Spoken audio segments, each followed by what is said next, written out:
তো পড়ছি, এটা তো এক জঙ্গল মোটামুটি, এখান থেকে গেছি আরেক জঙ্গলে, ওই রাঙ্গামাটি মাই নিতে আমার আব্বু এখানে, ওটা আরো পাহাড়, মানে এটা তো এত পাহাড় নাই।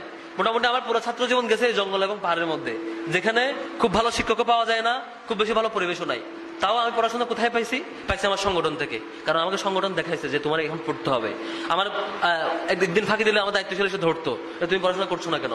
ক্লাস 8 পরীক্ষা শেষ, 1.5 মাস সময় আছে, 1.5 মাস পরে বলতেছে ভাইয়া তোমাকে তো এখন সময় নষ্ট করা যাবে না, তোমাকে কম্পিউটার শিখতে হবে। ক্লাস 10 পরীক্ষা শেষ, এসএসসি পরীক্ষা, দাখিল পরীক্ষা শেষ হওয়ার পরে 3 মাস সময় বলতেছে তোমাকে এখন আরবি শিখতে হবে, ইংরেজি শিখতে হবে, এটা শিখতে হবে, তোমাকে ভর্তি হও। আমার দায়িত্বশীল আমাকে কখনো ছাড়ে নাই। আলিম পরীক্ষা শেষ, বলছে ইউনিভার্সিটি যাওয়া লাগবে। ঢাকা বিশ্ববিদ্যালয়ে কেমনে যেতে হয় আমিও জানি না, আমার বাপেও জানে না, আমার আত্মীয় স্বজন কেউ জানে না, আমি যাবো কেমনে? আমাকে শিখেছে আমার সংগঠন। বিশ্ববিদ্যালয়ে যাবো, যাওয়ার পর ইউনিভার্সিটি কেমনে চলবো? আমার আব্বুর পক্ষে এটা পসিবল না। আমার আব্বু এক মাদ্রাসার শিক্ষক, আমার আব্বু আমাকে বলছে যে হচ্ছে বাবা আমি তোমার টাকা দিতে পারবো, এটুকু আমি পারবো, আর একটা জিনিস পারবো, দোয়া করতে পারবো, আর কিছু আমি জানি না। এই দুটো আমি পারবো। দোয়া লাগলে আমার বলবো, টাকা লাগলে আমার বলবা। এখন দোয়া টাকা তো সবাই দিতে পারে ভাই, আপনার দরকার কেমনে যাবেন, কোথায় যাবেন, কার কাছ থেকে হেল্প নিবেন, কোন ধাপের পর কোন ধাপে যাবেন, সেটা সাহায্য চাওয়া। সেটা আমাকে একমাত্র একটা প্ল্যাটফর্ম থেকে পাইছি, সেটা সংগঠন। এই সংগঠন ছাড়া এটা কখনোই পসিবল না। তো আপনাদের আমি মুরব্বীদেরকে অনুরোধ করবো, আপনার সন্তান, আপনার আশপাশে নাতি পুতি আরো যা যা আছে, চেষ্টা করবেন শিবিরে একটু কানেক্ট করে দেওয়া। যদি শিবিরের দায়িত্বশীল বলবেন তারা ধরাই দিবেন, তোমাকে তো আমার বাচ্চাকে দিয়েছিলাম, সে এখনো বই পড়ে না কেন? আবার ধরবেন, তোমাকে তো আমি দিয়েছিলাম, সে নামাজ পড়ে না কেন? দায়িত্বশীলরা ধরবেন। দায়িত্বশীল না পারলে খবর আছে। দায়িত্বশীলের দায়িত্ব হইলো এই এলাকায় সবাইকে তার নামাজ, তার পড়াশোনা, তার সবকিছু নিশ্চিত করা। দায়িত্বশীল না পারলে তাকে ধরবেন। যে দায়িত্বশীলরা এখানে বসে আছেন, যে আমাদের দায়িত্বশীলরা আছেন এখানে, তো যদি না পায় তাদেরকে ধরবেন।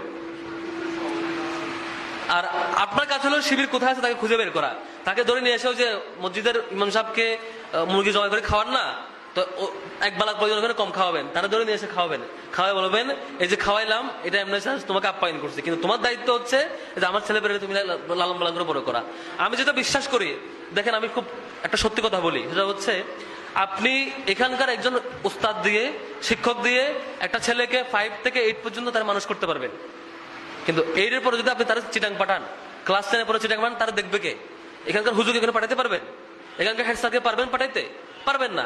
আমি যখন চট্টগ্রামে গেছি, আমার বাপের সক্ষমতা ছিল ওখানে গিয়ে আমার ফলোয়ার ঠিকঠাক খবর। আমি অনেক মানুষ কেমন দেখছি যে বাপ ফোন দিছে, বাবা তুমি কি করছো, পোলা বাপরে বলতেছে আব্বু আমি পড়তেছি, আসলে ছেলে এখন তখন পড়তেছে না, ছেলে তখন হচ্ছে মোবাইল চাপতেছিল, মিথ্যা বলছে। আবার ছেলে ঢাকায়, আব্বু তুমি কি করছো, সে একটু আগে 2 ঘন্টা ধরে মোবাইলে নাটক দেখছে, মুভি দেখছে, তুমি কি করতেছো? ওই ছেলে বাবারে বলতেছে আব্বু আমি পড়তেছি, মিথ্যা বলে সে। বাবা কিন্তু বাবা এদিকে খুশি, আমার পোলা মাশাআল্লাহ পড়তেছে। 5 বছর যাওয়ার পরে দেখে যে ছেলে নষ্ট হয়ে গেছে, বাবা এখন মাথায় হাত যে আমার ছেলে কেমন নষ্ট হয়ে গেল। কারণ হচ্ছে আপনি এমন কারো হাতে রেখে যান নাই যে তাকে তত্ত্বাবধান করবে। তো আমার পক্ষে, আমার আব্বুর পক্ষে সম্ভব ছিল না, কারণ আমার চাচা আছেন, আমার যে কাকা আছেন, ওনারা কি করতে পারতেন, ফোন দিতেন সপ্তাহে 1 বার, দিনে 2 বার ফোন দিয়ে দোয়া করতেন।